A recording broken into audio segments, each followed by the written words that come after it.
जय मसी साथीहरू सबैजनालाई ल साथीहरू आज चाहिँ हामी यसो 5 दाजुभाइ भएर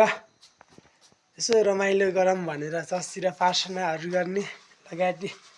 हाम्रो यो चाहिँ हेर्न सक्नुहुन्छ माछा अघि भर्खरै खोलाबाट किनेर ल्याएको हो हैन ऋतिक दाइ खोइ होला अब हामी माछालाई यसो मेकअप गरिदिन लागेको है साथी हो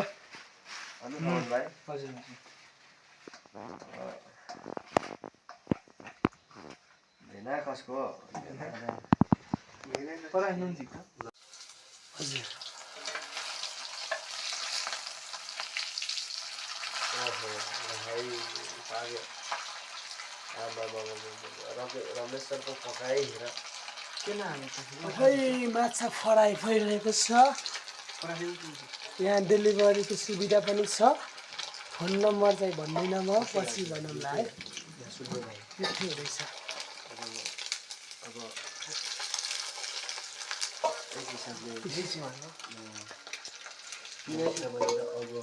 यहाँको मण्डली उता खबाङ वरिपरि मण्डलीमा चाहिँ हामी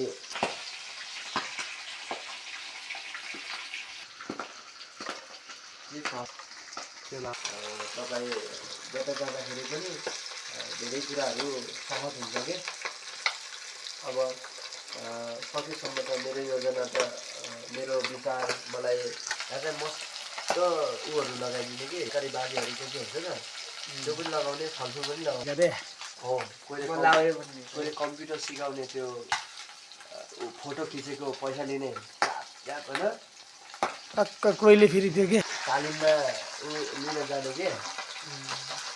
र तालिम बिना त हामीलाई गाह्रै पर्छ होइन त्यो गरेर चाहिँ अनि मास्टरले एउटा मास्टरले चाहिँ भाग लाउँछ क्या विद्यार्थीहरू एउटामा 6-7 जना 8-9 जना त्यसपछि तपाईँले जे भन्नुहुन्छ यो अब एकचोटि फेरि यसो के अलि सस्तो खालको यो गरेर नरमाया बहिनी अनिता बहिनीहरूलाई पनि बोलाएर जवानहरू सबैलाई बोलाएर माछाको बसो चाख्नु भान्जाको लागि अब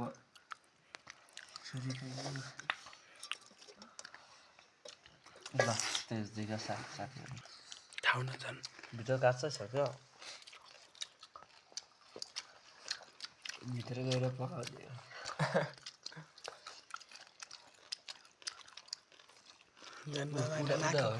खतरा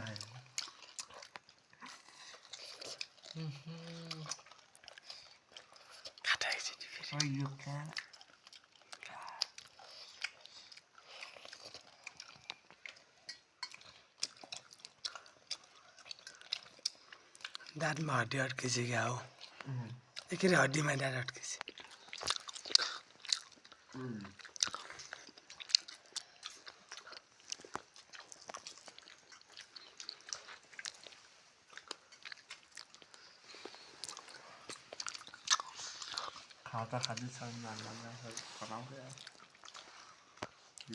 हेर है हामीहरूको माछा कच्चा देख्यो मेरो पनि चाहना यही छ कि मण्डलीमा हेरेर होइन यहाँबाट पनि छोरी मण्डलीहरूलाई अझै बढाउने अझै धेरै छोरी मण्डलीहरू उत्पादन गर्नेको लागि अनि त्यो मण्डलीमा हेर्न अगुवा चाहियो होइन म चाहिँ तपाईँहरूको धेरै ठुलो आशा राखेको छु आजको समयमा पनि हामी यस्तो नै पार्टीमा कस्तो भयो त आजको यसो दामी रमाइलो भइरहेको छ माछा जस मिठो माछा खाइयो त्यसपछि है हजुरले चाहिँ एकदमै मिठो बनाउनु भयो हजुर थ्याङ्क यू सो मच तपाईँहरूले खाइदिनु भयो मिठो मानेर है यस म चाहिँ हाम्रो ठमन ब्रदर एन्ड ठमन सर